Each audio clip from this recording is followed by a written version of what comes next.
pesar de ello, a mí se me hace muy extraño esta situación, a ti no sé.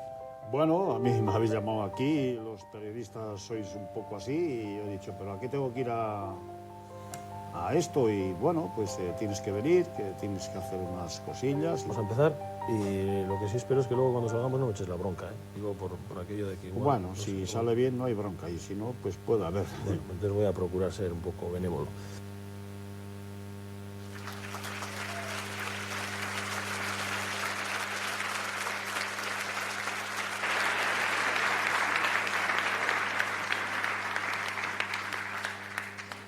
Aupa Loroño, sí señor. Vaya una Aupa Loroño.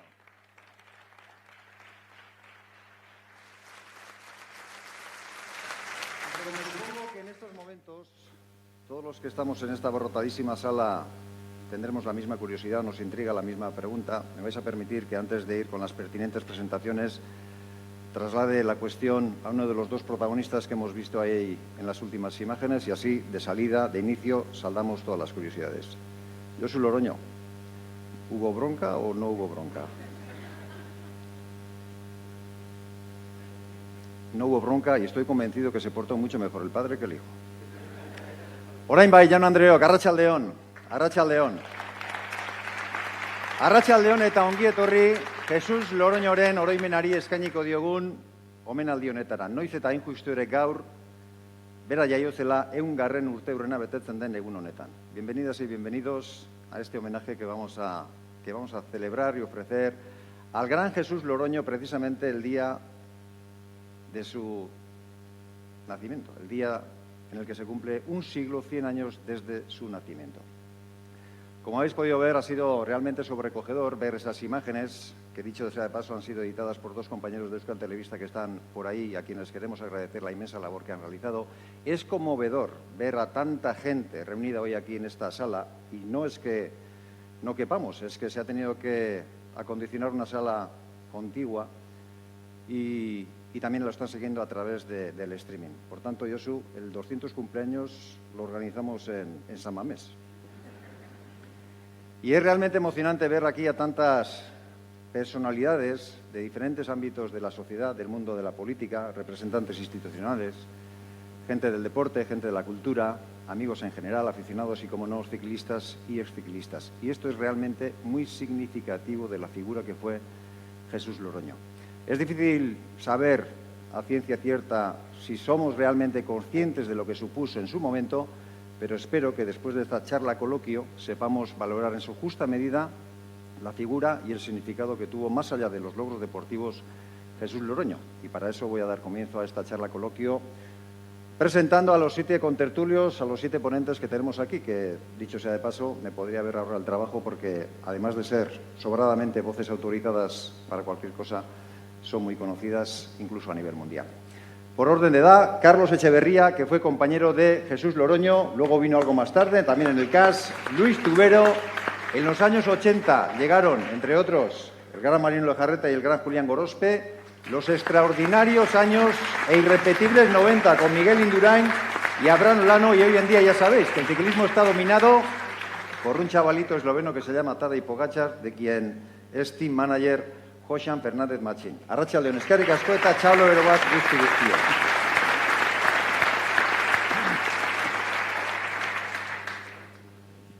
Carlos, ¿qué diría el gran Jesús Loroño viendo todo esto, la que se ha organizado hoy en su memoria? ¿Qué diría? Seguramente estaría emocionado y algo asustado como lo estuviste tú cuando tuviste el honor que te mencionara y te escogiera como compañero de equipo allí en 1962, cuando coincidiste en el equipo Funcor, tú seguramente como debutante y él en su último año. Él como figura. Él como figura. Y eso era todo un honor. Porque hablar del ciclismo de Jesús Loroño, la verdad es que es hablar del ciclismo épico de los años 50. Es hablar de Bartali, es hablar de Coppi, de Geminiani, de Anquetil, de Coblet, de Kubler, de Charlie Gold, de Stablinski, y es también hablar de Bamontes. Pero también es hablar de dolor, es hablar de sufrimiento, en muchos casos de miseria, pero también de valor, de pundonor, de coraje, de grandeza, de personalidad, de algo seguramente único, porque se dio en un momento histórico muy particular, como fue la dictadura de Franco, y todo lo que supone como muchos bien sabréis bastante mejor que nosotros, lo que supone vivir y desarrollar toda una carrera deportiva bajo el yugo de una dictadura. De ahí que luego vayamos a profundizar en el verdadero significado del grito de ánimo de Aupa Loroño, porque tiene miga. Pero antes de eso, y ya comenzando con vuestras opiniones, me gustaría que me definierais con pocas palabras lo que era Jesús Loroño como ciclista. ¿Qué os sugiere a cada uno de vosotros cuando oís Jesús Loroño? Carlos. Bueno, yo para mí era el ídolo mío, porque yo era un chaval todavía y él con Bahamontes era el que estaba todos los días en los periódicos, ¿no? Ubieta escribía todos los días en la Gaceta del Norte, siempre había que si Bahamontes, que si Loroño, que si... Y para mí el ídolo era Loroño. Y resulta que yo corría aficionados y fue el año que Loroño, el año que ganó Bahamontes el Tour de Francia, pues Loroño no fue al Tour de Francia porque quisieron hacerle capitán a Bahamontes, o sea, todo el mundo para Bahamontes, y Loroño no estuvo de acuerdo y por eso no fue.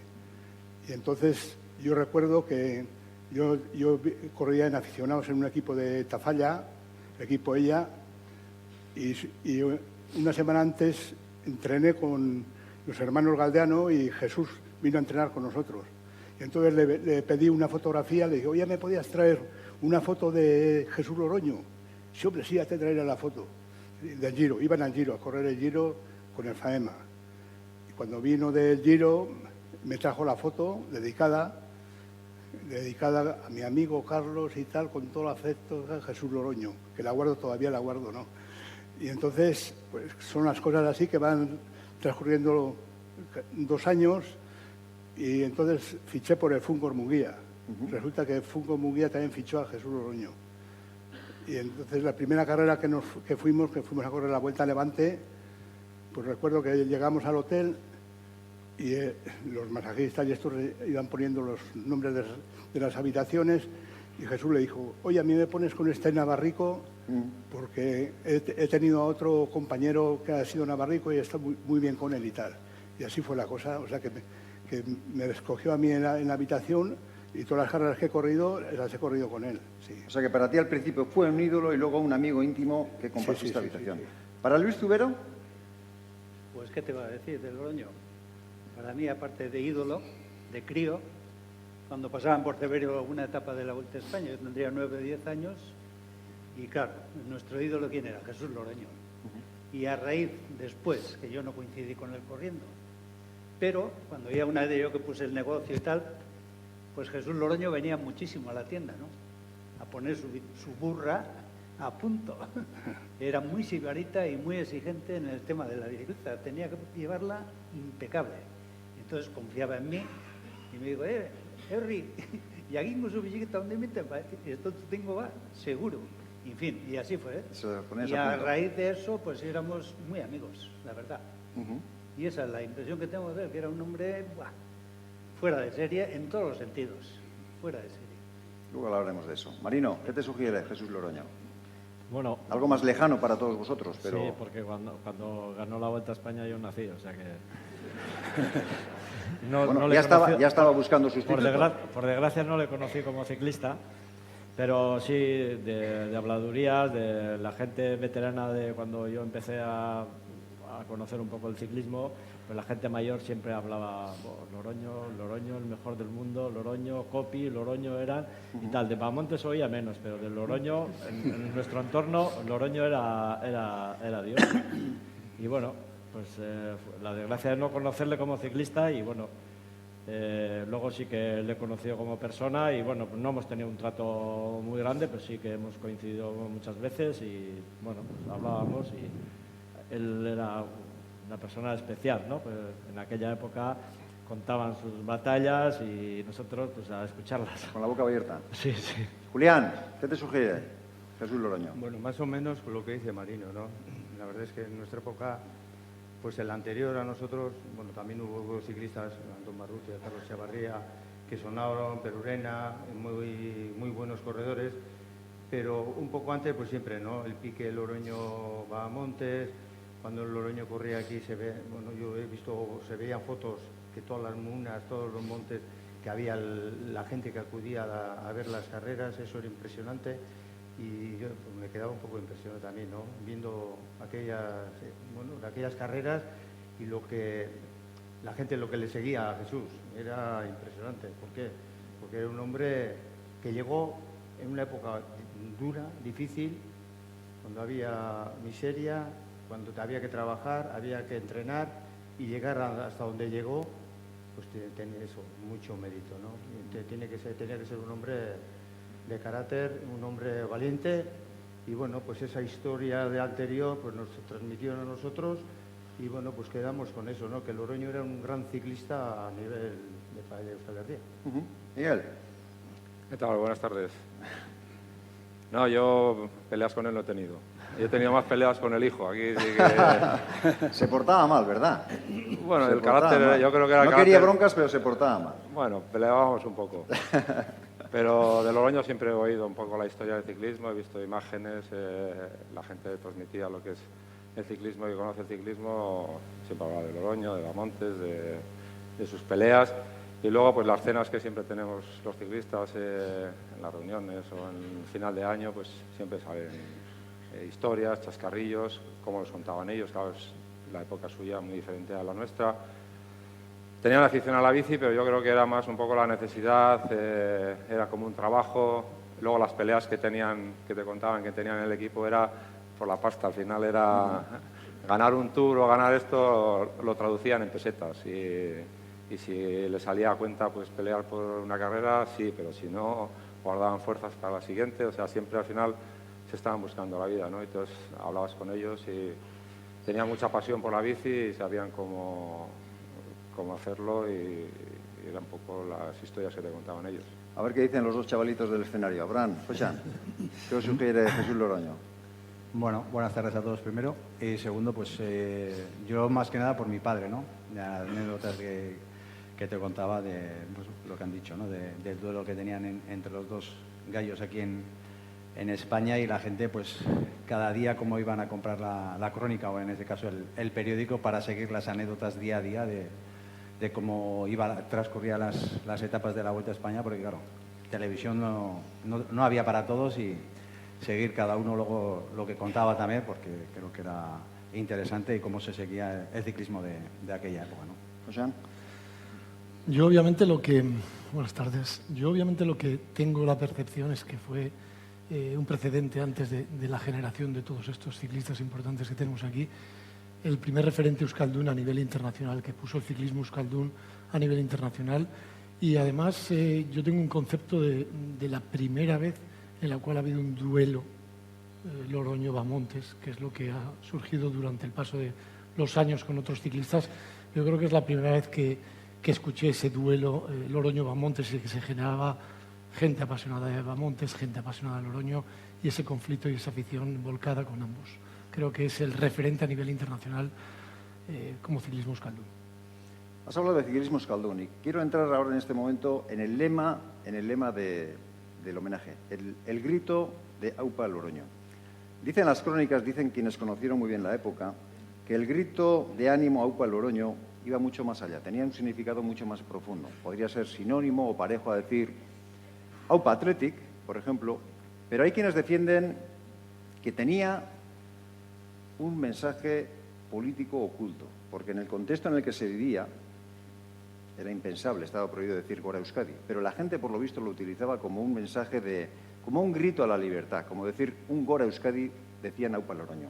Carlos, tú que le conociste, ¿crees que él era verdaderamente consciente de lo que suponía ese grito de ánimo a Aupa Loroño? ¿Él era consciente del significado que tenía en aquel momento? Sí, eso seguro además, porque él era... Yo he convivido con él en la habitación y él, cuando había, un equipo que estábamos ahí varios equipos, él se llevaba siempre la bicicleta a la habitación.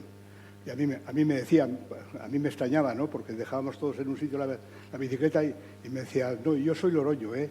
Date cuenta que yo soy Loroño y tengo muchos enemigos. Y a mí me pueden hacer cualquier cosa si dejo la bicicleta ahí y mañana no me doy cuenta y pierdo unos minutos o lo que sea por un chantaje que me han hecho o lo que sea. O sea, eso él pensaba así, ¿eh? Sí. ¿Y esos enemigos le podían venir por ser euskaldun, por ser corredor No, vasco? o sea, los mismos de aquí o de aquí o franceses o lo que sea, porque él era, como era figura, pues como era favorito para la carrera, pues alguno que quería ganar la carrera, pues dice, pues igual manda unos emisarios aquí para que me hagan algo en la bicicleta o lo que sea. Él pensaba así, sí.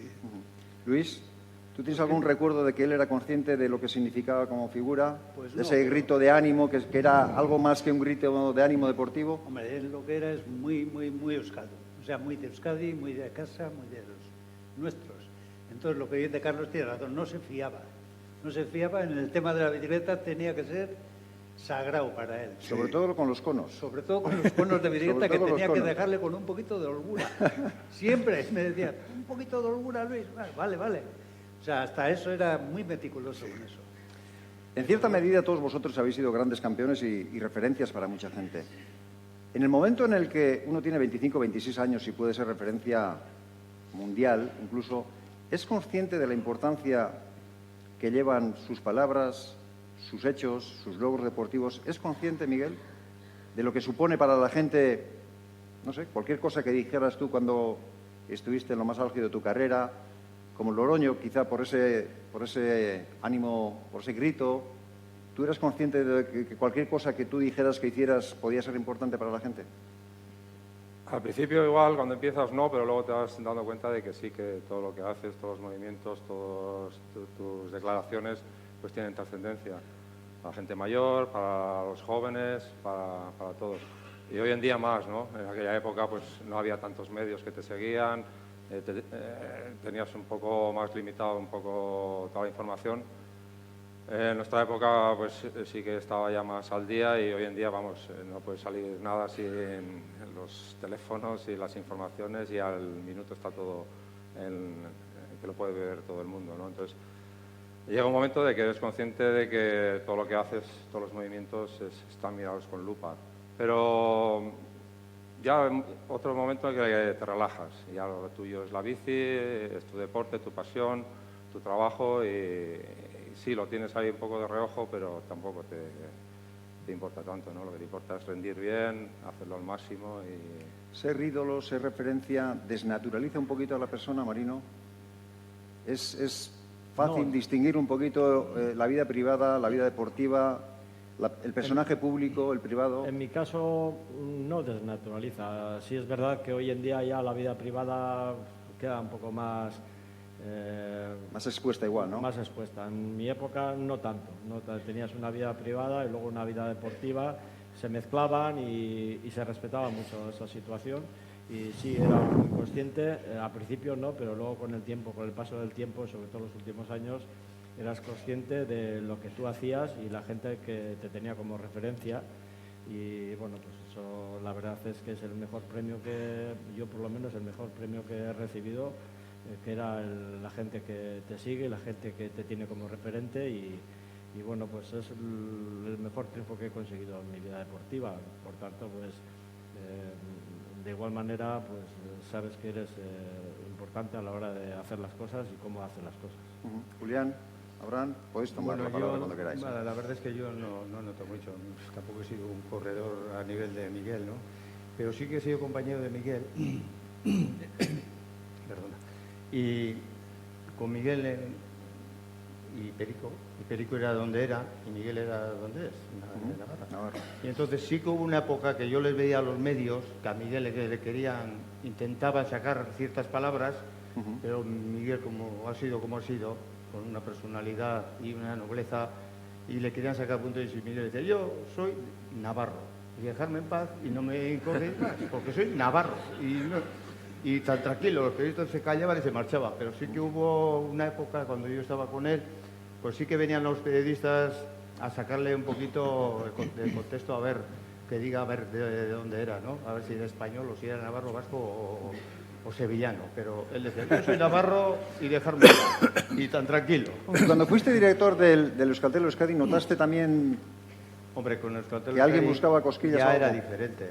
Bueno, no, cosquillas no, porque... Porque Euskaltel también, digamos, Sí, que era sí. una especie de selección Hombre, nacional. teníamos, claro que sí, fuera de aquí había equipos que cuando ganábamos pues no querían que, ya sabes, siempre iban un poquito, si gana de Euskadi llevamos encima y pues mucha gente sí que estaba en contra de eso y todavía sí seguirán estando.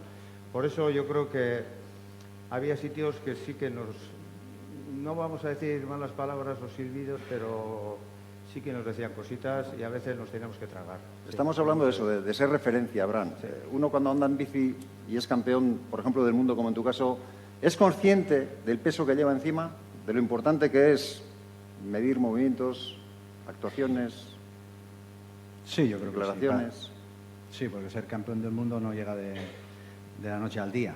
Hay un trabajo de camino y, bueno, te vas adaptando un poco y vas dando cuenta un poco de que lo que vas haciendo es importante y todo lo que haces a raíz de eso o de obtener triunfos y de ser referente, pues muchas cosas que igual harías pues con la edad que tienes en esa época, que es pues eres joven y ganas de hacer muchas actividades que bueno, pues que teóricamente un deportista no debe de hacer, pues no las haces porque al final eres imagen, ¿no? Cuando otros compañeros tuyos de tu edad o de tu clase o de gente que está trabajando ya, que tú estás en el ciclismo, pero hay otros que están trabajando y están ganando también dinero, pues les ves de fiesta tal y cual y tú no lo puedes hacer porque, bueno, pues también eres referente, ¿no? Lo puedes hacer igual en casa, pero no lo puedes hacer a la vista del mundo porque, bueno, pues estás un poquito señalado o bueno, tú te ves de una forma en la que no debes de mandar esa imagen que no es la correcta, ¿no? Ocean, ¿cómo lleva Tadej Pogačar eso de ser referencia mundial hoy en día, ya no solamente con los medios de comunicación tradicionales, sino con todo el tema de las redes sociales, los Face? ¿Cómo lleva el equipo el hecho de tener al corredor referente en el mundo entero? Obviamente bien, porque es un reflejo que en muchos casos es el foco en el que se miran a veces muchos jóvenes, ¿no? Pero lo que sí vemos es que a veces las mismas declaraciones, las interpretaciones son diferentes. Estamos aquí celebrando 100 años de Loroño y la palabra Aupa Loroño se puede interpretar de varios aspectos después de muchos años. A veces el decir yo creo que puedo estar, uno lo interpreta como debilidad, otro lo interpreta como fortaleza. Entonces, dependiendo de la interpretación, a veces diciendo una palabra básica puede cambiar la interpretación, pero lo que sí está claro es que llega un momento que las declaraciones son importantes y decir lo que consideras oportuno a veces no es lo mejor, sobre todo para la interpretación que pueden hacer diferentes medios de comunicación o opiniones simplemente. Hablemos un poquito, Carlos, que fuiste quien mejor le conoció, a Jesús Loroño como ciclista. Él decía que incluso Coppi, en el Estelvio, solamente le sacó un puñado de segundos, que Bamontes nunca le había dejado en montaña. ¿Qué tipo de corredor era Jesús Loroño? ¿Era exclusivamente escalador o era mucho más completo? Era completo. O sea, escalaba muy bien, andaba contrarreloj muy bien, o sea, era un corredor completo. Y luego con Bahamontes siempre tenía el picadillo ese, ¿no? Porque siempre estaban enfrentados ellos y yo tengo, por ejemplo, un día, tengo una anécdota de él, que estuvimos celebrando un homenaje que le hicieron a Jesús en Eibar y estaba Juanito Choco y contando anécdotas así de después de la carrera y esto, le dice, oye, Jesús, ¿te acuerdas aquella vuelta cuando ganaste la Vuelta a España, que subiste San Miguel y pinchaste allí a 1 kilómetro? A 1 kilómetro del alto pinchaste y Bahamontes pasó, que corrían juntos en el equipo nacional. Y Bahamontes pasó el primero. Pero luego Luis Puig le hizo parar a esperarte a ti, porque ibas de líder. Loroño miró al cielo, miró a todos los sitios, pegó un golpe en la mesa y dice, prefiero que me llames lo que quieras, pero que me digas que me has esperado Bahamontes. O sea que de ahí se puede entender un poquito la relación que tenía con Bahamontes. Que me digas tú que me has esperado a mí Bahamontes. Prefiero que me digas lo que quieras. Luis, ¿qué dirías de Jesús Loroño como ciclista? Era, pues eso, un top, un honor. Pero también tengo una anécdota. Una anécdota que fuimos una vez que estaban además Miguel y todos sabrán, yo creo que nos dio el diario Marca, nos invitó, pues como ahora, ¿no? Por ejemplo, estábamos ahí un grupo de ciclistas y nos pusieron unos maillots de Marca y nos llevaban en un autobús a andar en bicicleta por ahí en un circuito y demás. Y de esto que le entregan el maillot a Bamontes y Bamontes que no se ponía el maillot, que quería dinero por ponerse el maillot. Digo, joder, y en una de estas yo estaba como con Carlos, con Jesús al lado y tal. ¡Pum! Se levanta Jesús, que era la otra. Jesús se levanta y dice, Fede, tú siempre has sido un gitano. Así se quedó. Y el otro se puso el maillot y a callar. No, ¡Ay, Dios! no lo desmintió. No. Oye, ni mu, no dijo ni mu. Uy, joder. Pues al Siempre has sido un respecto gitano. hay un artículo muy bueno en El País, en esa comparativa de Jesús Loroño, Federico Martín Bamontes. Os invito a que la leáis y sacaréis vuestras propias conclusiones. Por tanto, era un corredor, digamos, completo. Porque había hecho muchas veces, también en las cronos había mostrado muy fuerte, había sido quinto también en la crono del Tour de Francia. Era imposible en esta época, porque luego ya en la época de Miguel Indurain y tal se decía que era imposible que un escalador, siendo exclusivamente escalador, pudiera ganar un Tour. En vuestra época también, Carlos, Luis, era imposible que un corredor, siendo especialista en una única especialidad, pudiera ganar una gran vuelta. ¿Había que ser completo también entonces para ganar una gran vuelta? Pasa que Jesús era un portento, ¿eh? Era un hombre muy fuerte, mental y físicamente, claro. A ese le llevaban 10 minutos y decía, tranquilo que ese ya caerá. Era así. O sea, su mentalidad era, yo por lo poco que sé, y alguna vez que él me contaba, ¿no?, algunas anécdotas de esas. O sea, no le importaba el tiempo. Él preparaba la tapa queso y leña. Y era así, fuertísimo. Carlos, ¿qué dirías No, tú? es que en todas las épocas siempre ha habido alguna figura, como en la época mía era Anquetil, que Era más contralogista, sobre todo. contrarrelojista y era más completo, y aquel cogía el líder, y en la época de Miguel, pues igual, Miguel Indurain, pues era pues o sea, no era escalador, pero escalaba como el que mejor, ¿no sabes? Y a Anquetil le pasaba igual, no escalaba, cuando tenía que escalar, escalaba. Y cuando lo demás, pues mantenía el tiempo y no perdía allí. Sí. Y claro, y estas figuras controlan todo, porque tienen unos grandes equipos y controlan toda la carrera, como ahora le pasa con el de Machín. David Pogačar. Claro. En esto que estamos definiendo un poquito a Jesús Loroño como corredor y como persona, me va a permitir que añada aquí unas palabras del querido, recordado y difunto Txomin Perurena, que decía, y cito textualmente sus palabras, que Jesús Loroño representaba la raza del hombre vasco. Eran palabras de don Domingo Perurena, que en paz descanse, y que lo he querido traer a colación. Por tanto, diríais que Jesús Loroño estaba a la altura de Coppi, Bartali, de Anquetil, de aquellos grandes campeones de su más o menos época. Hombre, pues se peleaba con ellos, o sea que... Sí. De tú a tú, porque con Coppi, con Bartali y con todos estos, Sí, cuando Jesús estaba allí. Cuando ganó la montaña y esto, pues allí estaba él. Claro. La montaña del 53, porque sobre todo en la historia lo que se ha recogido como que era un corredor exclusivamente escalador. Pero es verdad que, No, que no, hay, era- que hay era- belgas, por ejemplo, Era completo, era corredor completo. y especialista en grandes vueltas. Lo recoge un libro que se edita en Bélgica y trae más o menos la biografía de todos los grandes ases. Por tanto, diríais vosotros, los de la generación posterior, que en esas cosas han cambiado, o que en ese aspecto ha cambiado pocas cosas. Quiero decir, como ha dicho Carlos, Miguel, tú eras especialista en contrarreloj, pero subías con los grandes escaladores. Otros corredores que han sido grandes escaladores, ha habido ocasiones en las que el propio Manuel Jarreta ha hecho muy buenas contrarreloj también. Quiero decir, durante el tiempo, o Pogačar, que es el mejor en todo, o Abraham, que hacía también ambas cosas muy bien. Durante el tiempo diríais que esas cosas, para ganar una gran vuelta, para ser un gran ciclista, esas cosas han cambiado muy poco.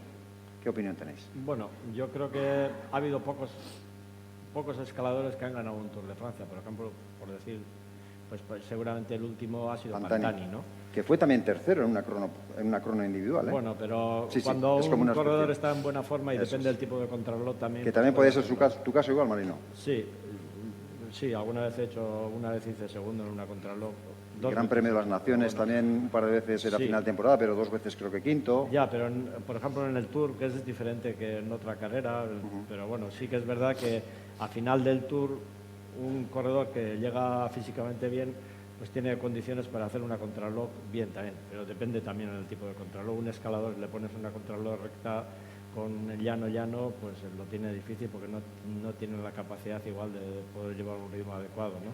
Pero si le pones una contrarreloj un poco mixta, que tiene subidas y bajadas, cambios de ritmo y tal, pues yo creo que se pueda defender mucho mejor, y básicamente porque llega al final del Tour o al final de una carrera con más fuerza que la mayoría de la gente, entonces pues se puede defender mucho mejor. Esa es la cuestión, pero para ganar un Tour de Francia creo que hay que ser un corredor completo, que por lo menos en las contrarreloj no tienes porque, o sea, no tienes que ser decente, no malo, pero tienes que ser de decente para arriba, y luego lo que tienes que hacer es defenderte muy bien en la montaña. ¿Estáis en esa línea, Miguel? Bueno, A ver, venga. no, los escaladores con que se luzcan en la montaña, que es su medio y donde más gente hay y tal, lo tienen fácil. Al final luego ganar el Tour se les da igual.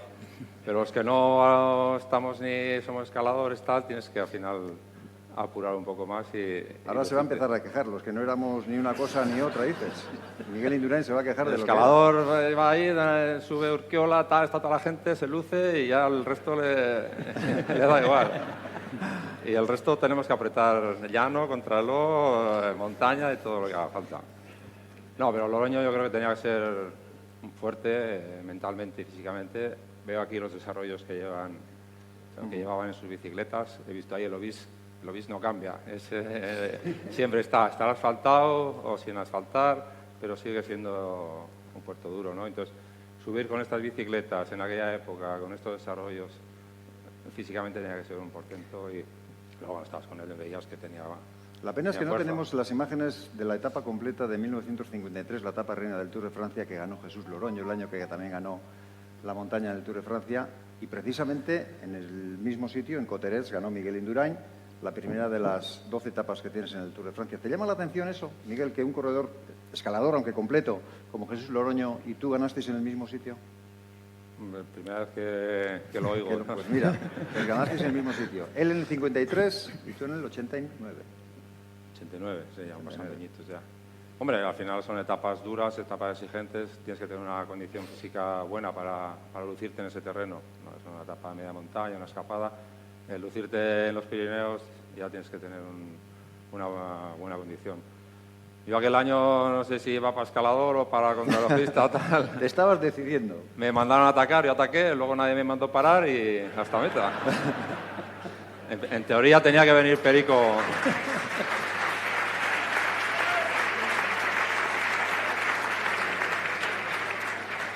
Era obediente el chaval, ¿eh? Era obediente el chaval. A mí me mandó a atacar Perico. Yo le obedezco, ataqué bajando, no ataqué subiendo. Ataqué bajando Marie Blanc y luego nadie venía a pararme, pues... Bueno, ya tenemos la anécdota de la victoria de Miguel Indurain en Cotterets. Carlos Echeverría se acuerda de la victoria en el 53 de Loroño en Cotterets. ¿Tuvisteis algún tipo de información, No, Carlos? Nada, no tuvisteis Entonces, por la prensa y por la radio que oíamos, así como ahora dan en televisión, entonces no daban en televisión ni nada, solo en la radio. A las 6 de la tarde o a las 7, cuando había terminado la etapa, solían, según qué sitios te ponían allí, cómo había terminado la etapa y cómo así. Como referencia a esa victoria del 53, voy a mencionar un par de titulares que recogieron la prensa francesa y la prensa belga. Un periódico belga lo tituló como «Una victoria nunca ha sido tan completa».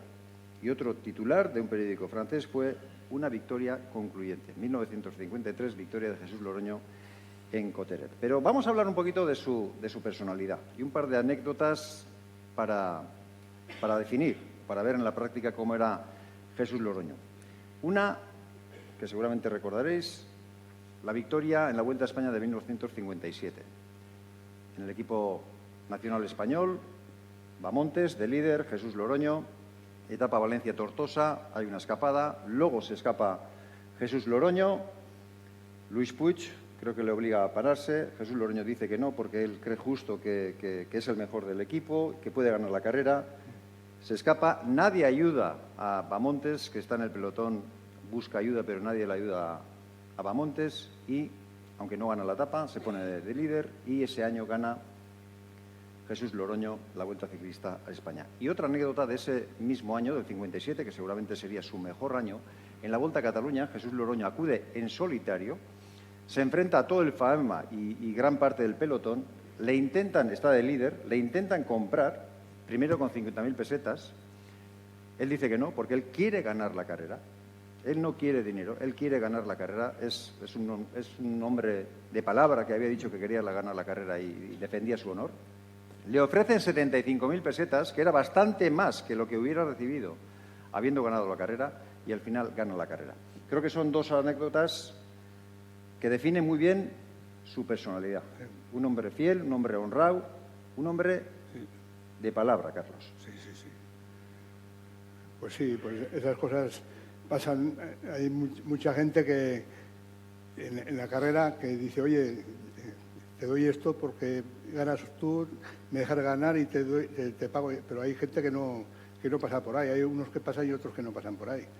Porque que dicen, no, yo me debo al equipo que tengo, a mis compañeros, y yo si puedo ganar, voy a ganar. Ahora, si me ganas, pues me ganas honradamente, lo demás no. Sí. Luis, tú has comentado que era una persona con una personalidad muy marcada, con una personalidad muy fuerte. Pues sí, pues tal como dice Carlos, o sea, muy fuerte y muy honrado. En ese sentido, yo creo que era, bueno, ese no creo que nadie le chantajease, ¿verdad, Carlos? No, no creo. Que sí, yo en ese concepto, en fin, le conocí mucho después, claro. Sí. Pero siempre era, pues... Él siempre iba a lo máximo. Jesús siempre iba a lo máximo. Sí, sí. Si no podía ganar, el segundo o el tercero. Sí. Pero, se lo daba todo, en una palabra, ¿verdad? Sí. Sí. No sería fácil, y no será fácil hoy en día tampoco gestionar, por ejemplo, dos egos muy marcados en el propio equipo. Tener a Bamontes, a Loroño, u otros grandes campeones, como puede ser Pogačar, Ayuso, o vosotros que habéis sido compañeros de otros grandes ciclistas también. Oigan, quizá lo más difícil en un equipo hoy en día, aparte de las estrategias de carrera y tal y cual, es la gestión de las personas, de los egos. ¿Cómo lo lleváis? Realmente es complicado, pero es mucho más fácil cuando tienes grandes campeones. Cuando tienes grandes ciclistas es más fácil que cuando no tienes realmente los ciclistas con opciones de ganar. Yo creo que la base fundamental de todo es simplemente ser la honestidad.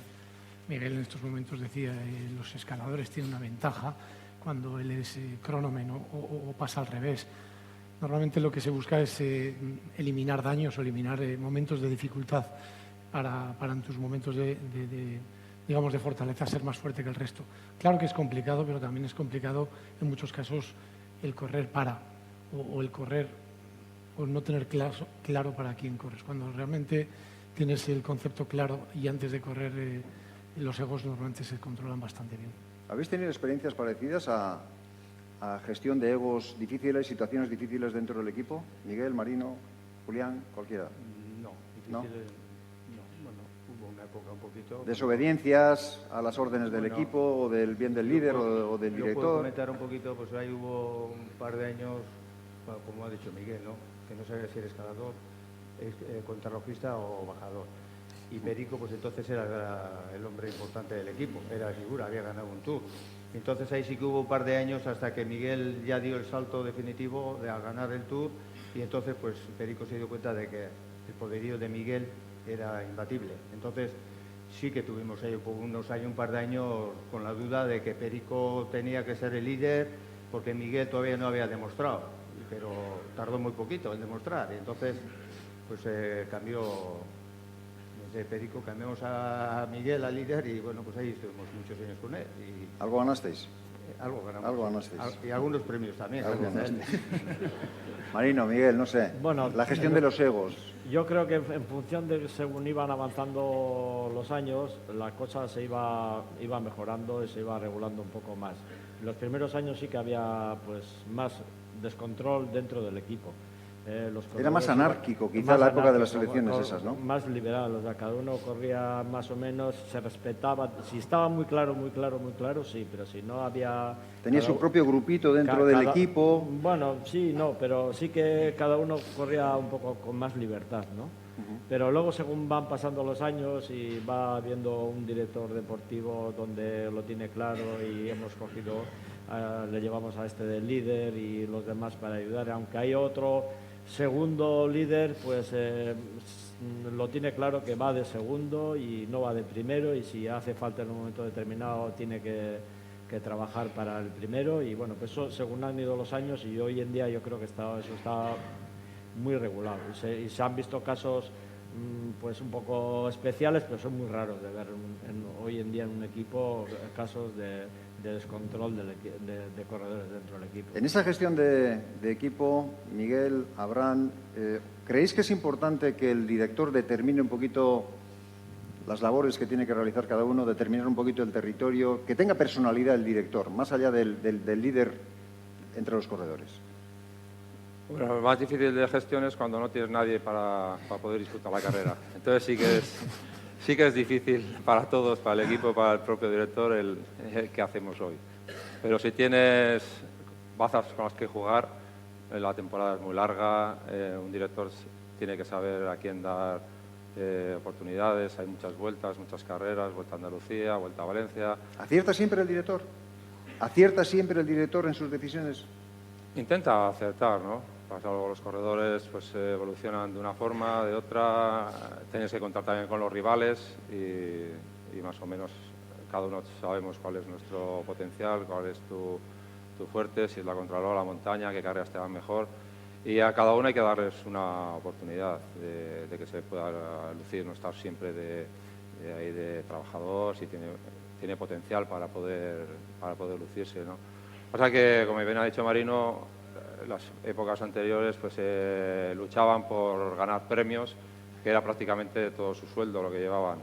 Hoy en día, en nuestra época, ya se empezó a regular, los premios ya eran más secundarios, ya tenías un contrato en el que lo tenías más o menos garantizado y los premios se empezaron a regular, se empezaron a repartir entre todo el equipo y eso yo creo que dio tranquilidad a los equipos para poder funcionar mucho mejor con una dirección clara de un director. En lo nuestro no es como en el fútbol, en lo nuestro si falla el protagonista te echan, el director siempre sigue.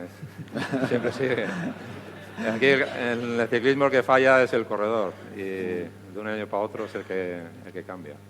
Abraham, gestión de egos. No, yo creo que el director tiene que saber qué corredores tiene y qué jugo le puede sacar a los corredores y saber cuándo lo tiene que apretar y cuándo, ¿no? Y bueno, creo que eso es lo más importante que tiene que hacer un director, ¿no? Saber exprimir a los corredores y bueno, la temporada es larga, saber en cada momento a quién le tienes que sacar y a quién no, pues el rendimiento, ¿no? Siempre ha habido duelos dentro de los equipos, pero saber gestionar eso es trabajo del director y muchas veces, por ejemplo, voy a nombrar a Manolo Sainz, ¿no? Que era muy recto, pero eso es cara a la galería. A la hora de los corredores, con los corredores de los equipos no era al revés, entraba suave con el equipo y lo trabajaba dentro del equipo. Cara a la galería pues, sería pues vamos a decir, más recto, pues más duro, pero que cara con los corredores era más flexible, o quiero decir que entraba con más dulzura y sabía a cada uno cómo tratarle y cómo poderle sacar pues algo más de rendimiento, ¿no? Aunque hasta el momento no hemos sacado de forma explícita el nombre de Bamontes, sí que ha salido a la palestra, pero ahora me gustaría tratar precisamente el tema de la rivalidad entre Loroño y Bamontes. Un tema que siempre ha tenido una gran controversia y según se comenta y se ha sabido, esa rivalidad fue capaz incluso de grandísimas discusiones entre aficionados, entre hermanos, entre familias. Se dice que hubo incluso hermanos que se enfadaron para siempre. Carlos, ¿eso es así? ¿La rivalidad era tan grande que trascendía hasta enfados entre familiares? Sí. Eso es igual que ahora en el fútbol, el Atlético No digas la Real. o con otro equipo, ¿no? Pues eso, o sea, el que es del Atleti es del Atleti y esto. Y en el ciclismo, el que era de Loroño era de Loroño, y el que iba de Bahamontes pues era contrario, y tenían sus luchas allí. Era una controversia muy fuerte. Sí, sí que lo Luis. era. Imagínate, yo me acuerdo, tendría 9, 10 años igual, o algo más. Y en Ceberio, pues ¿quiénes mandaban? El cura, ¿no? El médico y el maestro. El maestro. Y entonces venía esto, como es el médico, era nacido en Orduña. Y entonces era Jesús Loroño, loroñista a tope. Y el Maixu era de Palencia, era de Bahamontista. Entonces, me acuerdo que se asomaba a la ventana el médico y decía, oye, Manolo, que Jesús le lleva hoy 2 minutos a tu amigo. Se picaban entre ellos. Pon en la pizarra. Así era. Sí. Había ese pique que era la... Sí. Pero bueno, imagínate, el médico de Loroño y el Maixu de Bahamontes, joder. Y había piques, sí, mucho. Pero era bonito.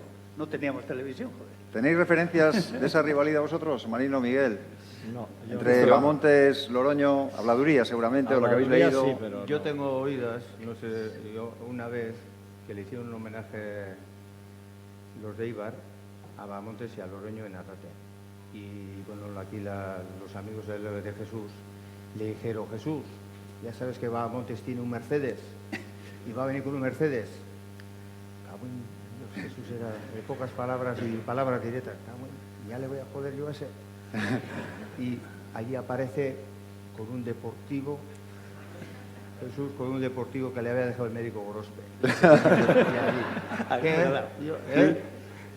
Y aparecía allí con un deportivo. A este le voy a joder yo, hombre. O sea que también le ganó.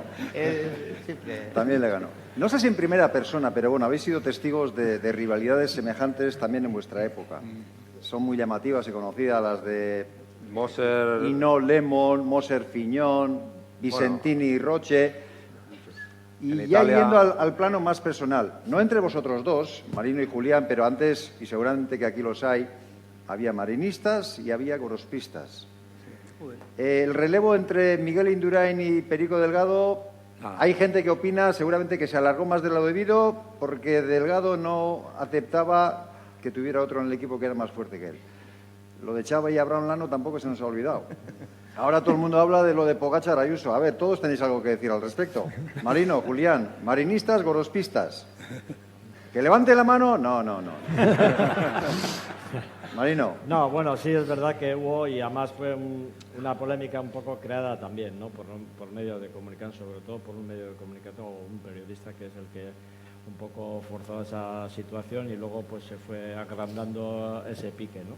Pero sí es verdad que, pues sí, que fue bastante importante, sí. Pero entre vosotros no.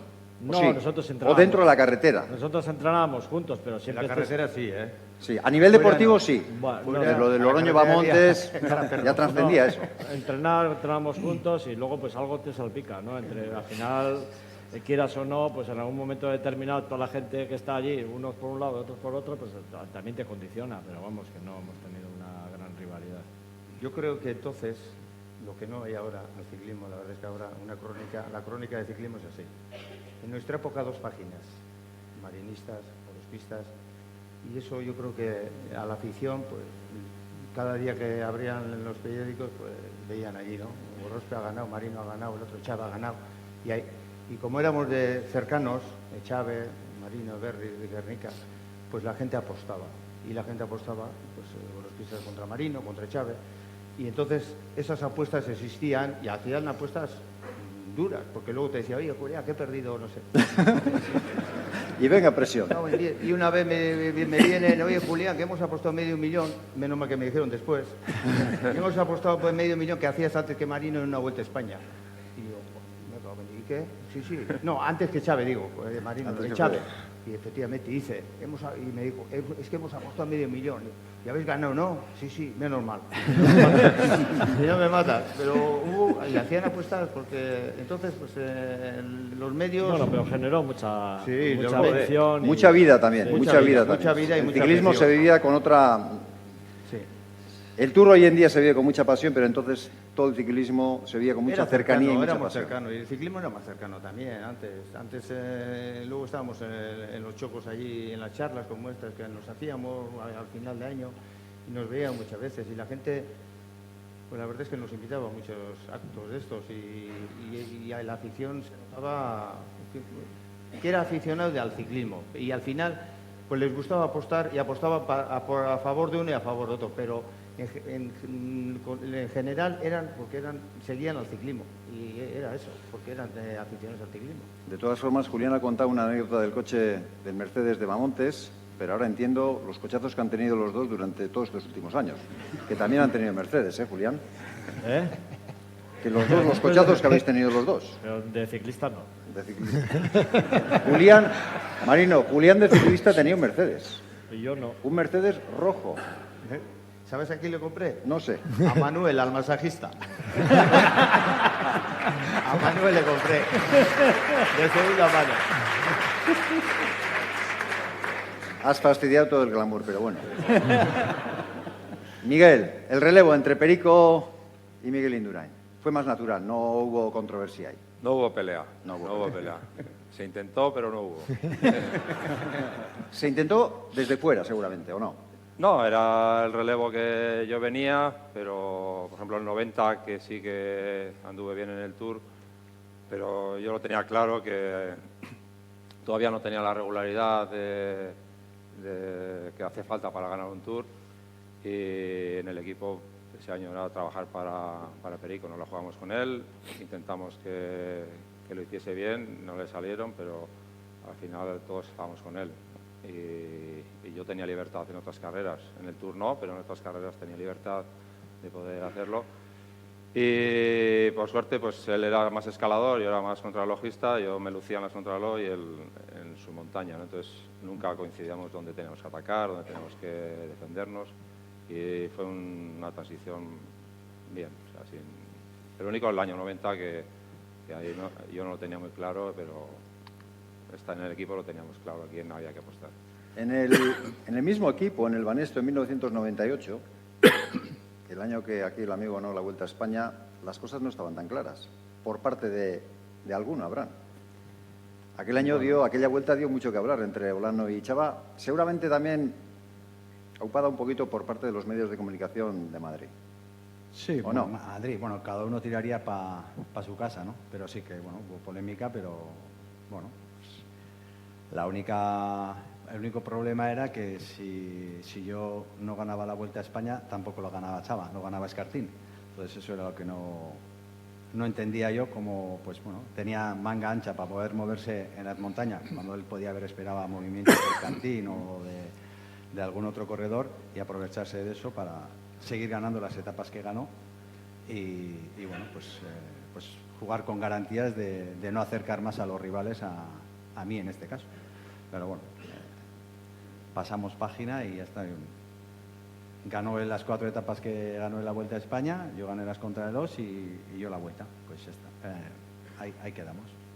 Y el tema entre Pogačar y Ayuso, Josan, ¿cómo está? ¿Se está intentando alimentar desde fuera una pelea interna que a lo mejor no existe? No sé, tú nos dirás. No, desde dentro realmente, en el equipo, yo creo que fuera, yo creo que lo veis todos, hay una superioridad de Tadej que no hay ninguna duda, ¿no? Lo que ocurre que sí es cierto que veníamos precediendo de un Tour de Francia donde se trabaja para Tadej y Adam Yates hace tercero y hace un podio, haciendo segundo y tercero. Entonces, obviamente, no solo Ayuso, también teníamos a Almeida que por qué no podía hacer podio, de hecho hizo cuarto. Entonces, esa situación de después de Tadej, ¿por qué no puedo hacer yo podio? Pues posiblemente sí que habría en una parte interna, ¿no? Pero yo creo que ahora mismo la hegemonía que impone Tadej y el respeto que él desprende, no tiene ninguna duda en el equipo, desde luego que no. Y Juan, cuando corre para Tadej, no hay ninguna duda que está por encima y eso está claro. Lo que ocurre es que uno tiene 20 años y tiene ambición y es gallo, y los gallos son egoístas y quieren ganar, y intentamos, sobre todo, bueno, pues en muchos casos, repartir como bien has dicho antes, hay muchas carreras, y como ha dicho Miguel, hay muchas carreras como para que no todos estén en la misma carrera y conseguir pues, sumar las mayores victorias posibles como así hemos hecho este año. Pero realmente es mucho más mediático, pero la realidad es que el año pasado, en el 2022, a 4,5 kilómetros del Galibier, teníamos 4 corredores del Jumbo contra Pogačar aislado, y esa misma controversia, el resultado final era que a 4,5 kilómetros en el Galibier teníamos 4 corredores contra Vingegaard. Entonces, ese es el resultado que es el que a mí me interesa como director. Para este año las cosas están claras, están ya definidos los calendarios que van a tener, ¿van a coincidir, no van a coincidir? Coincidirán algunas, y te garantizo que las carreras que coincida Juan con Tadej trabajará para Tadej. Volviendo un poquito a Jesús Loroño, al gran protagonista de este homenaje y de este acto. Carlos, hemos hablado de las inmensas excelencias que tenía Jesús Loroño. Como ciclista, no sé si hablar de defecto, pero ¿tenía alguna limitación? Quiero decir, antes hemos hablado de lo que supone correr a nivel internacional bajo una dictadura como todos los años que duró la dictadura de Franco. En cuanto a conocimiento, en cuanto a material, en cuanto a entrenamiento, seguramente tendríais algunas limitaciones que no tenían los belgas, franceses, italianos, holandeses, vuestros adversarios. Lo que pasa es que... ¿Crees que, habiendo vivido en otra época y con la clase que tenía Jesús Loroño, hubiera podido conseguir más cosas? Hombre, correr en Francia y correr aquí había mucha diferencia en el material. O sea, los ciclistas estaban mejor preparados en Francia que aquí. Aquí luego, pues poco a poco se fue normalizando la cosa, pero nos llevaban mucha diferencia los primeros años, ¿eh? O sea, que yo, en los tiempos de Jesús Loroño, pues no corrí en Francia. O sea, que yo le vi solo por esto, pero cuando yo corrí en Francia todavía nos llevaban bastante diferencia allí. Sí, ¿Esa diferencia la habéis sufrido vosotros también? Luis, Marino, Miguel. Yo sí, yo desde los primeros años sí, había mucha diferencia, y por suerte fue avanzando poco a poco la internacionalidad o el ambiente ciclista aquí. A muchas carreras ya venían corredores extranjeros y el nivel fue mejorando. Nosotros también íbamos cada vez más al extranjero a correr, y eso hace que se igualen los niveles y que mejores en el rendimiento. Y yo ahora ya, pues el mundo es global, o sea, el mundo ciclista es totalmente global. Hoy en día un corredor, yo cuando fui a correr a Italia tenía que vivir en Italia. Hoy en ¿Es día, allí donde te diste cuenta de la diferencia que había? bueno, un poco antes ya, bastante antes. Sí. Yo cuando en la época de Teca eso se notaba mucha diferencia. Cuando íbamos a correr afuera, nosotros íbamos como pardillos, ¿no? Pensábamos que, bueno, pues no teníamos el nivel que teníamos porque no corríamos en el nivel internacional, ¿no? Pero luego, cuando fui a Italia, pues ya te digo, tenía que vivir en Italia y tal. Hoy en día ya, pues uno vive aquí y corre en un equipo inglés, por decir, o corre un equipo francés, o corre un equipo el que sea, belga, y no hay ningún problema, se traslada de un sitio a otro. Y ya hoy en día el ciclismo es global, y en nuestra época al principio no era tan global. Supongo que en la época de Loroño y compañía, pues nada que ver. Por eso he querido sacar el tema, que a lo mejor con otros medios, otra circunstancia, Seguro, otra realidad política. Seguramente, hubiera sido. Vamos, en la alimentación, en la tecnología. La preparación, en todo había mucha diferencia. ¿Habéis sufrido vosotros algo así, Miguel? ¿Tenéis ese recuerdo o no? No, yo cuando ya pasé a profesionales ya tenía un nivel de material teníamos casi todo el material era italiano, los sponsors eran italianos, y no teníamos problema para traerlo. A la frontera teníamos que pagar factura allí a la hora de traerlo, pero... Cuando había que declarar casi todo. Bueno, y soltar algo ahí. ¿Cuántas gorras habréis dado? Gorras y depende de alguna otra cosa que no era gorra también. Sobre todo eso. Ya tenía la lista para pedirte, y casi 20 tubulares, no sé cuántos grupos lo tenían. Y si no les dabas, te tenían allí 2 días. Ya. Y si les dabas, sal para adelante, y no pasa nada. Además, comentado por los mecánicos que iban a Italia, sobre todo, a traer el material, cuando pasaban por la aduana, porque claro, prácticamente todos los equipos, más o menos, eran se iba y se volvía a la vez. A mí Sanremo se iba a eso solo, ¿eh? Sí. ¿No? Y cuando ya nos ha dejado otro titular. Y cuando volvían por la aduana, decían, oye, no pases por tal cabina que está tal guardia y me ha cogido no sé cuánto material, por ahí no pases, pasa por otra. O sea, entre ellos mismos ya hablaban para intentar librarse de Luis, el ¿tiene paso de alguna peaje. anécdota? No, que también lo mismo que está diciendo ahora, ni íbamos a correr el Giro Lombardía, entonces salíamos ahí, pero ¿sabes a qué íbamos? Nos daban las bicicletas nuevas, Masi, para las bicicletas que íbamos a correr el año siguiente, Sí, digamos. traíamos O sea, las bicicletas, manchábamos allí, metían al autobús como que eran bicicletas Sí. del día. Íbamos sin bicicletas y bicis veníamos con volvíamos bicicletas. con bicis. Sí. El Giro Lombardía, que no acabamos ni para Dios, claro. Y hoy en Yo día no, por lo donde menos. hoy en día donde se habla que todo es mucho más homogéneo y el conocimiento está mucho más al alcance de todo el mundo, pero parece, o se comenta, que sigue habiendo pequeñas diferencias, que cada maestrillo tiene su librillo, que al comienzo de la década del 2010 el Sky quizá le cogió un poquito mejor el truco a las concentraciones de altitud y ahí marcaron un poquito la diferencia. Se dice que luego estos últimos años ha sido el Bisma quien ha progresado mucho en el tema de la alimentación. Ahora se está hablando, leí el día pasado un artículo en el que el UAE, vuestro equipo, Joshan, tiene en marcha ya un proyecto con la utilización de la inteligencia artificial para determinar mucho más, con mucha más precisión, ser mucho más perfectos en todo lo que supone el entrenamiento, gasto calórico de los kilojulios y adecuar eso a cada entrenamiento, a los estímulos de cada corredor. ¿Todavía sigue habiendo pequeñas diferencias o está todo ya muy...? Sí, entiendo que habrá Bien, esas homogéneo. diferencias, pero nosotros, o por lo menos desde nuestra perspectiva del equipo, nos sentimos quizás un poco por encima, posiblemente, y estamos en la salida con la situación de que no hay nadie que esté mejor. Podemos estar parecidos, muchos equipos, pero tampoco nos sentimos por debajo ni en material, ni en tecnología, ni en entrenamiento, y sí, trabajamos la inteligencia artificial a nivel de desarrollar el gasto empleado en los entrenamientos, en las carreras, el gasto calorífico, para establecer el protocolo de nutrición perfecto y que cada corredor sepa que lo que está haciendo es la perfección para él mismo, no lo que es genéricamente bueno para cualquiera. Las 8:15, y que sepáis que en estos momentos me estoy sintiendo como el director de la grupeta, que ve que todavía le quedan 3 puertos y no le queda tiempo para llegar a meta dentro del control, así que tendremos que acelerar un poquito porque esto, Logroño, habrá que ir terminando, así que vamos a acelerar un poquito. No sé si puede extrapolar. En vuestra opinión, ¿quién podría ser hoy en día Jesús Logroño? ¿Quién se atreve? Vingegaard, Vinegar. un excavador que sabe que no tiene que perder en crono. Vinegar. Jesús Logroño podría ser hoy en día Vinegar. ¿Ese es danés o qué es eso? El danés.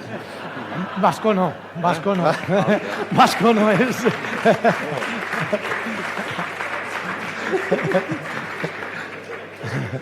No, Vasco no es. Uno de aquí, uno... Miguel, De aquí, no sé. ahora, De aquí del centro de Ahora que de Donald- Bilbao. de Bilbao, de aquí.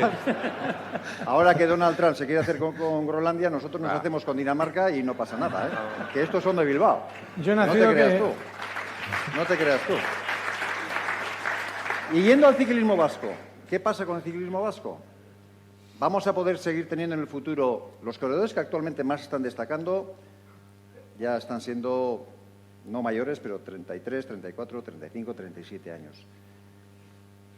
Hay corredores más jóvenes como Aramburu, como Ier Lazcano, como el hijo de José Luis Arrieta, Igor Arrieta. ¿Veis el relevo garantizado de los Carlos Echeverría, Luis Tubero, Marino Lejarreta, Julián Gorospe, Miguel Indurain, Abraham Lano? Tú y yo fuimos un poco peores. José. Paquetes. Bastante más paquetes. ¿Veis el relevo garantizado? Sí, Julián, yo no. creo. A corto plazo no.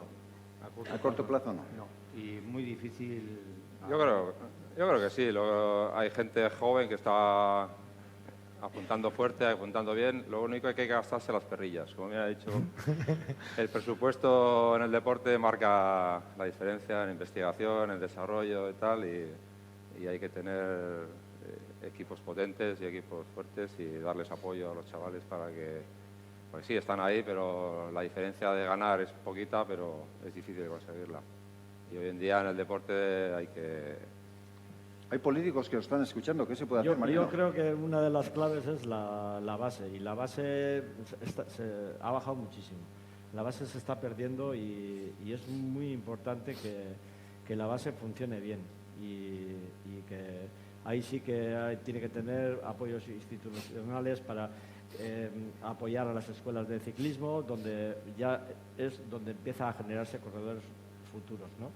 Y si hay pocos chavales que están desarrollando, o sea, se están dedicando al ciclismo, pues luego va a haber pocos corredores que van a salir de la élite, ¿no? Si hay muchos, al final, la época más importante que ha habido a nivel profesional ha sido la época del Euskaltel, que ha generado un montón de base, sí. Y a partir de esa base, pues que entonces había que subdividir las carreras de juveniles, o sea, son 2 años y había que correr juveniles de primer año, juveniles de segundo año. Y eso pues genera un montón de potenciales ciclistas que a la larga pues salen un montón de ellos. Yo creo que ha sido una de las claves es la base y trabajar mucho en la base y por suerte, por mala suerte, pues se está poniendo muchas pegas a nivel de, bueno, pues Abraham sabe mucho más que yo, en Guipúzcoa tiene muchísimos problemas para correr carreras y se está perdiendo mucho ciclismo base, ¿no? Sí, bueno, yo creo que no solamente los problemas que hay para las carreras, también es el enfocamiento que se da desde la sociedad y desde el ciclismo a los jóvenes que vienen por detrás, que hoy en día con las redes sociales siguen todo el ciclismo, hacen lo que hacen los profesionales cuando no les toca hacer ese trabajo que hacen los profesionales. Claro, todo lo ven en las redes, todo lo que hacen, entonces igual cosas que hemos hecho nosotros de pequeño, que hemos hecho, entre comillas, algunas burradas, Miguel viene también de hacer atletismo, yo también. Todos hemos hecho multideporte. Hoy en día un chaval cadete se dedica exclusivamente al ciclismo, pero si todavía no te has desarrollado como atleta, ¿para qué eres ciclista? Entonces hay muchas cosas y luego los problemas que tenemos, que claro, nuestra cancha de fútbol o de frontón o de cancha de baloncesto o lo que sea, es la carretera. Y nosotros tenemos que compartir con el tráfico, que está muy bien, pero las normativas de tráfico pues nos ponen muchas pegas para salir a la carretera donde jugamos. Le dices, oye, los fines de semana, porque utilicemos durante un tiempo unas carreteras, pues no creo que hagamos tanto impedimento para que no se puedan celebrar esas pruebas deportivas, ¿no? Tenemos esos problemas que, como no tenemos suficientes ertzainas, pues nos piden motos enlaces, eso es un coste a los organizadores. Las ambulancias que antes eran voluntarios con la Cruz Roja tal y cual, ahora han hecho su titulación, me parece perfecto, pero esa titulación ahora hay que pagarla los organizadores. Claro, los organizadores son clubs que van a hacer un bien social, no son empresas privadas que buscan un beneficio. Entonces, ese bien social que hacen, pues con las costas que hay, pues están desapareciendo un montón de carreras. Y no solamente por la falta de voluntarios, que la mayoría dice, no, es que no hay voluntarios. No, es que los costes son tan grandes que ya los clubs no pueden soportarlo. Joxan, los equipos de World Tour, los que tienen un potencial económico impresionante como el vuestro, ¿están haciendo algo al respecto, trabajando la base? ¿Ven alguna solución? ¿Están preocupados con el tema o no? A ver, yo creo que ciclismo de base será uno de los mejores momentos a nivel mundial. De hecho, si analizas los últimos 5 o 6 años, en todos los podios de las grandes vueltas hay un maillot blanco. Eso significa que los jóvenes, o el mejor joven, está dentro de los mejores del mundo. Creo que el ciclismo se ha rejuvenecido, eso es evidente. Que el ciclismo sub-23 posiblemente ahora sea el ciclismo junior y que posiblemente el efecto o el reflejo, el que se fijaba todo el mundo antiguamente era el Euskaltel Euskadi de Julián Gorospe o de otros, y que ahora mismo no es posiblemente un equipo a nivel World Tour, ¿no? Por denominar una categoría. Pero creo que el dar una oportunidad a los corredores jóvenes a que sean posiblemente equipos valientes y que, por decirte algo, es una opinión y no dejas una opinión, sino que si tiene el nivel corredores como Gómez o como de Muñoz para ir a equipos continentales, ¿por qué no darles una oportunidad, aunque sean juniors, en un equipo como Euskadi? Y firmar a corredores juniors y darles espacio deportivo para que realmente tengan su oportunidad y cero presión. Para ir terminando, 2 preguntitas muy cortas. Carlos Echeverría, ¿crees que el ciclismo actual le hubiera gustado a Jesús Loroño? ¿Te gusta a ti? Bueno, a mí me gusta, o sea, ver, por ejemplo, estas carreras donde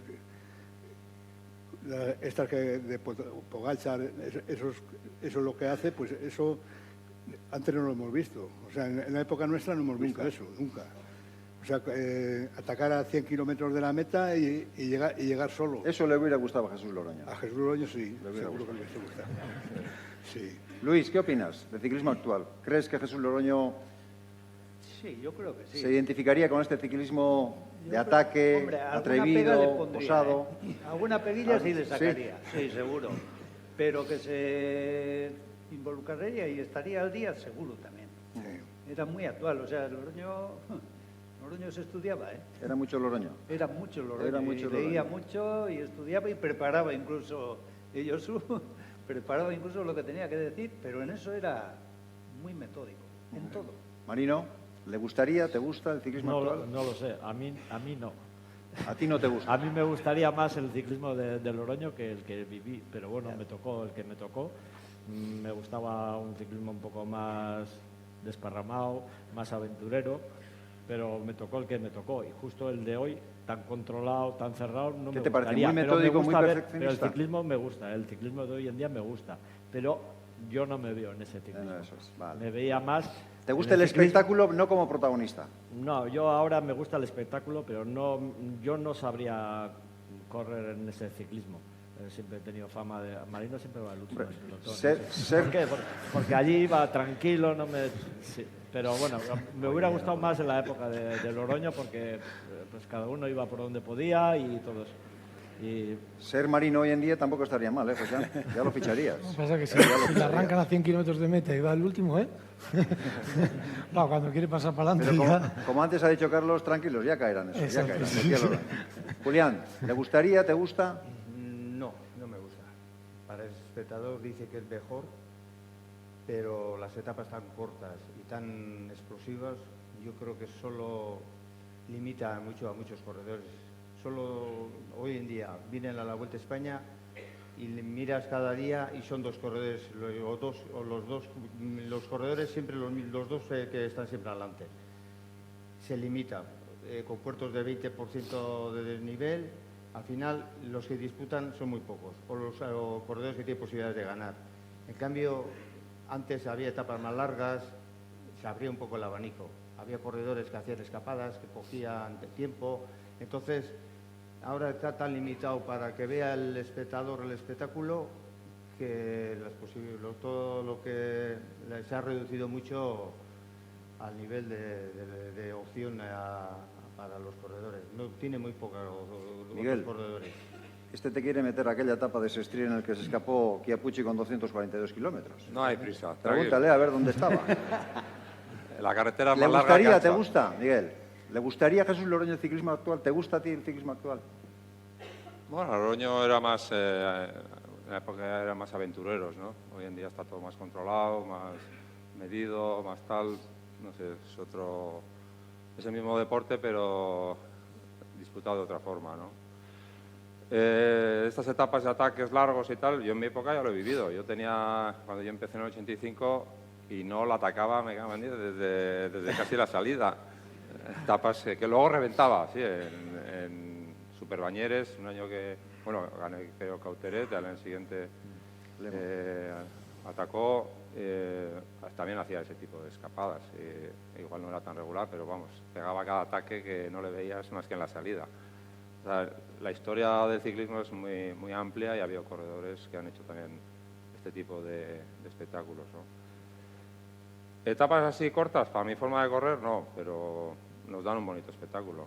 Yo era más largas. A mí Más me tranquilo, gustaban, más tranquilo. se acaban 10 minutos y que todavía quedaban 150 kilómetros, o sea que había tiempo para poder recuperar. Hoy en día, si te sacan 10 minutos en etapas de 100 kilómetros, lo tienes difícil. Tú siempre tenías tiempo para todo. Sí. Abraham, Joshan, ¿le gustaría, os gusta? ¿Cómo lo veis? Yo creo que a Loroño, igual que lo que hacemos todos los demás, ¿no? Disfrutar del ciclismo que nos dan. Cada época, como hemos estado comentando en la comida, tiene sus corredores y lo mejor es disfrutar de ellos. Para mí, no me veo en este ciclismo moderno con esos desniveles.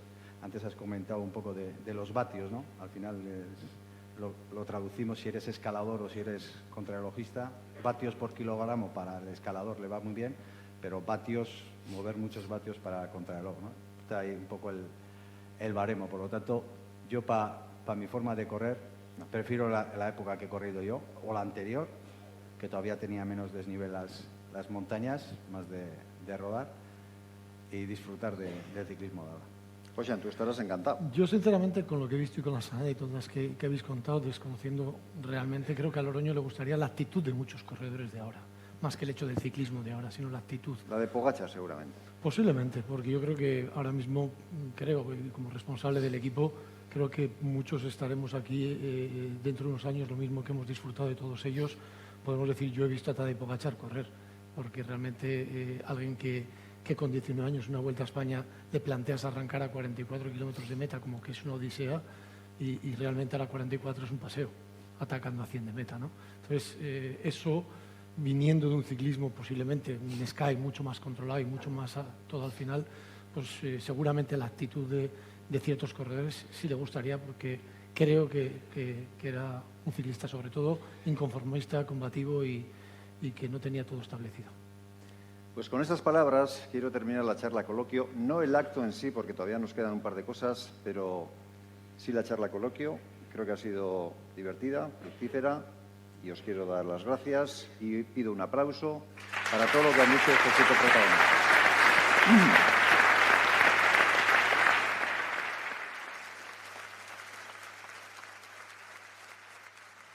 Con el que nos unió una profunda amistad. Maestro de la vida sin pretenderlo, y de amor y compromiso con lo que quiso ser y fue. Genuino representante de la época heroica del ciclismo que le tocó vivir, ejemplo de entrega y honradez, ensalzando su personalidad carismática, los valores de su amada Euskal Herria y de su localidad natal, Arrabetzu, que siempre llevó en el corazón con gran orgullo. A quienes tuvimos la inmensa fortuna de conocerle y tratarle, nos queda la imagen de un hombre cordial y amistoso que conservó hasta el final de sus días el orgulloso recuerdo de sus gestas deportivas. Va por ti, queridísimo amigo Jesús. Pero antes de dar cierre a este saludo, hemos de dar cumplimiento a un sagrado deber, cual es el de dedicar el respetuoso recuerdo hacia Begoña Goyeneche, su queridísima esposa, abnegada madre de familia, que se preocupó de ir guardando ordenadamente tantísimos recuerdos que hoy en día representan un valioso legado para sus herederos. Nos apoyamos en ellos para que el magno homenaje de 1998 y se repite la historia para documentar las actividades a las que ayer dimos inicio en su monumento del puerto de Sollube. Un saludo en nombre de la comisión y un aplauso a Luis Robledo.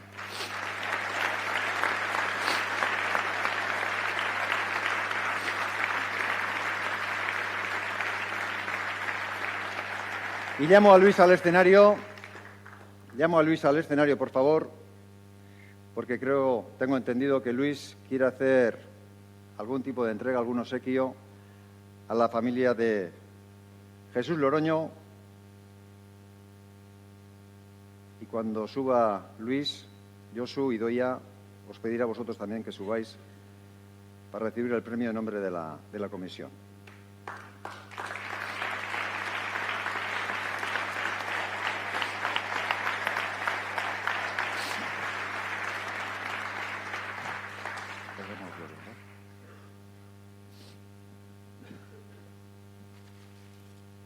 Idoia, Josu, por favor, subir al escenario para que Luis os haga entrega de este bonito recuerdo. Idoia.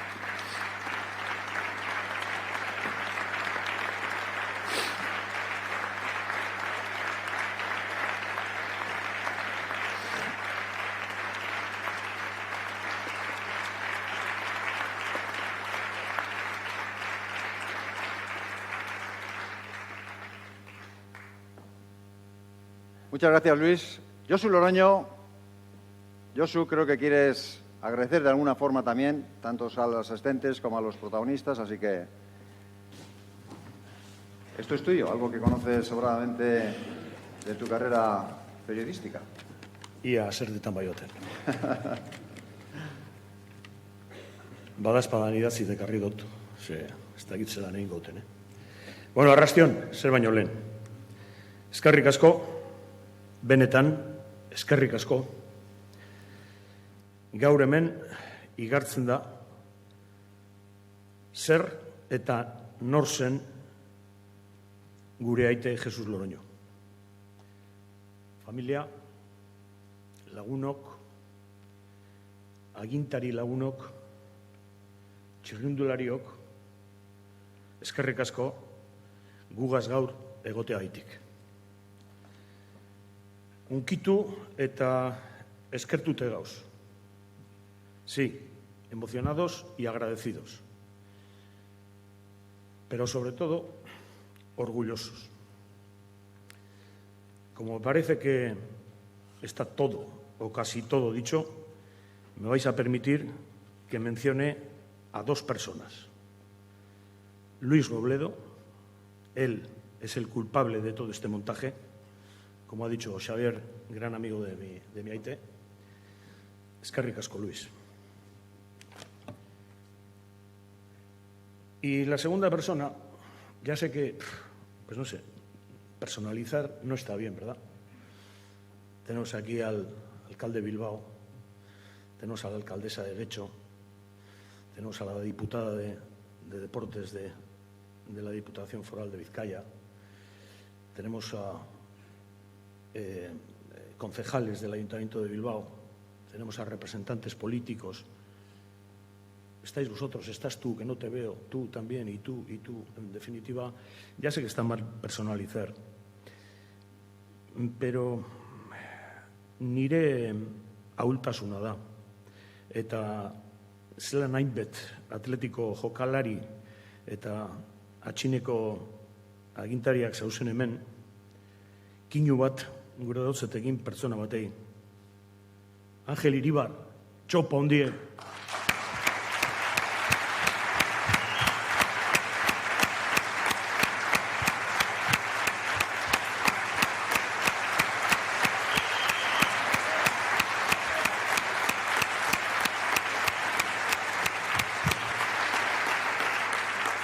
Eskerrik asko, Angel, eskerrik asko. Eta amaitzeko, bakarrik, laguntzaile batzuk ere eukin dioguz, eta eureri gure eskerrona, Kutxabankei, Fundazion BBKari, Orbeari, Katzezarra Jatetxeari, Paradoxeri, eta Xavier, albadoken, oparitxu bet dekogu familiak, emateko eureri danari. Horantxe hasiko gara, eta injustu nahi izan ez gero, txirrendularitatik abiatuko gara, hemen aritu direnetatik. Vamos a empezar con los recuerdos que quiere entregar la familia, y el primero de ellos será para Josu, Carlos Echeverría, amigo íntimo y compañero de equipo de Jesús Loroño. Carlos, eskerrik asko.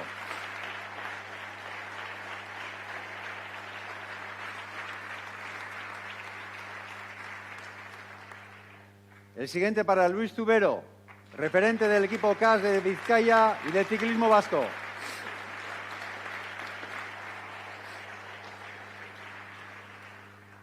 También para el queridísimo Marino Lejarreta.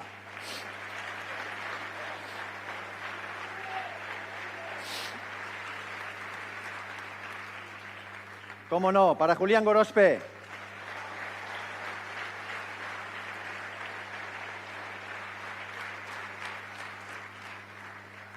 También hay un detalle para el ciclista que no sabía si subía, bajaba o qué es lo que hacía.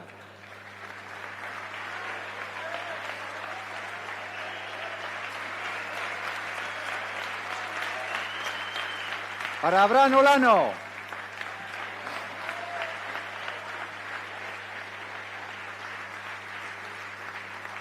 Y para el team manager del mejor equipo del mundo, director del mejor corredor del mundo, Josan Fernández Machín.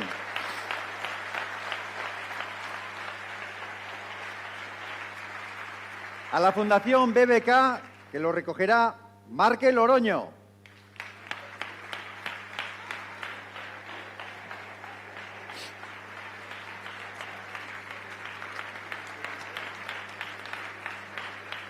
En nombre de Orbea, John Fernández.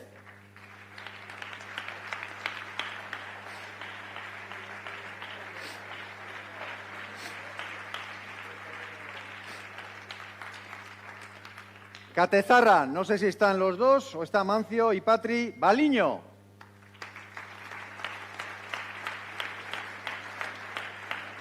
Se han quedado recogiendo todo lo han comido estos. Mancio, Patri.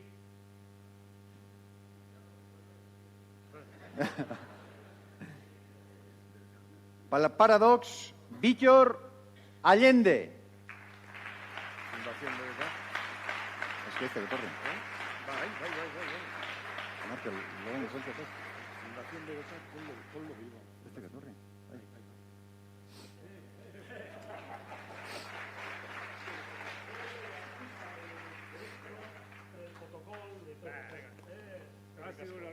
Para la Comisión de Organización, Luis Robledo.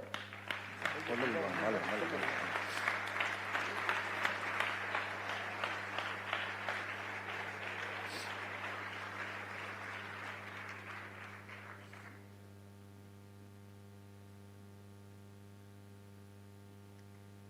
¿Está el Chistulari?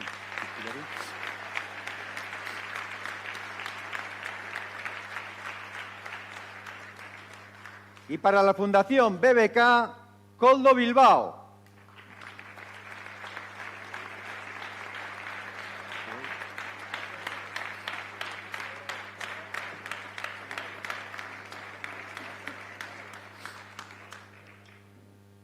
Josu, te puedes sentar, eskerrik asko.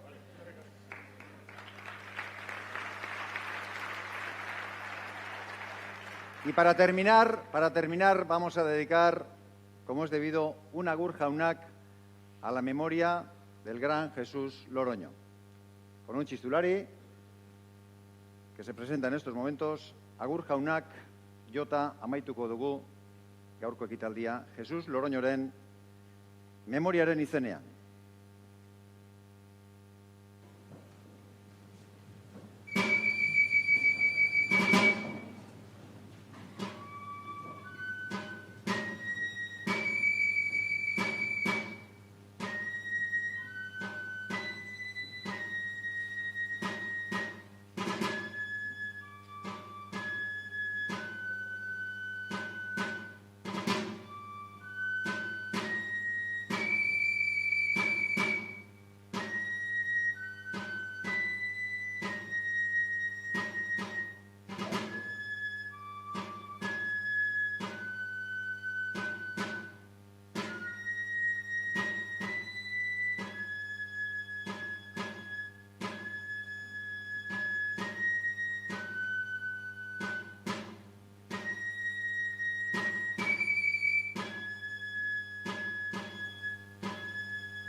Me gustaría que gritáramos todos al unísono y en todo el significado, con todo el significado, el lema de este homenaje.